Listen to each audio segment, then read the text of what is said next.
utamu wa maisha ni kuishi kwa ajili ya watu wengine. If you only live for yourself. And you know, people are spending so very many resources. Lego mashaka bemalani na Isusa. Jana niliangalia mazishi ya popo.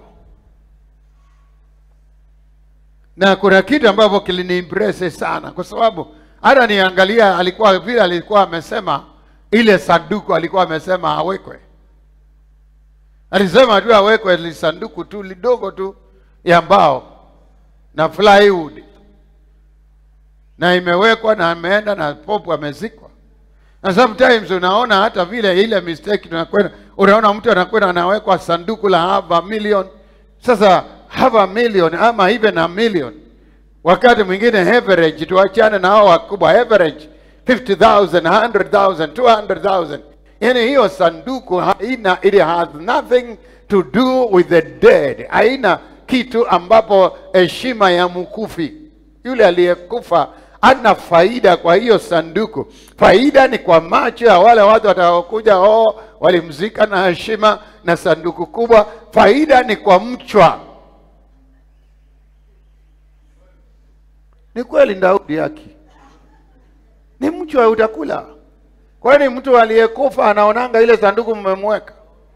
Sasa yeye popu anaweza akaweka sanduku la billions. But why waste the billions? Na kuna watu ambao wamebaki wanaweza kutumia hiyo pesa kusomesha watoto, wanaweza kutumia hiyo pesa kufeed masikini na kutibu hata walio hospitalini ambao wako hai.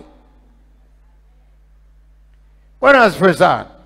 Ile sanduku nilipenda sana, ni kijibao tu plywood. Wewe enda angalia kwa internet, uone plywood imepigwa pande hii na pande hii na kamsalaba hapo na jina yake na jamaa kawekwa, kwa sababu the rest mnapelekea mchwa. Una respect mchwa zaidi kuliko watu walio hai. Bwana asifiwe sana. Inategemea wito. Na kuna kitu huwa kinaniuma sana ninapoenda, hata nikienda katika nchi za ng'ambo, nikienda Amerika nakuta macathedrals imejengwa billions of dollars. Na wale macathedral hakuna watu saa hizi wako kanisani. Hadi hayo makanisa zingine zinakuja kuwa misikiti, zingine zinanunuliwa na mabaa, zingine zinakuwa ni museum, zingine zinakuwa vilabu na vitu vya aina hiyo. And then I think about the generation that left and they had built that cathedral. Nikasema kwamba wangalijenga mioyo ya watu, wakaenda kwa makrusade, watu wakaokoka, we would have populated heaven more than anything else. Hii dunia lazima tuamuke katika mambo yale ambayo tunafanya na tuone the reality of everything. Tekazama shaka bobala udika ni masaida. It's not that I agree with the Catholics much.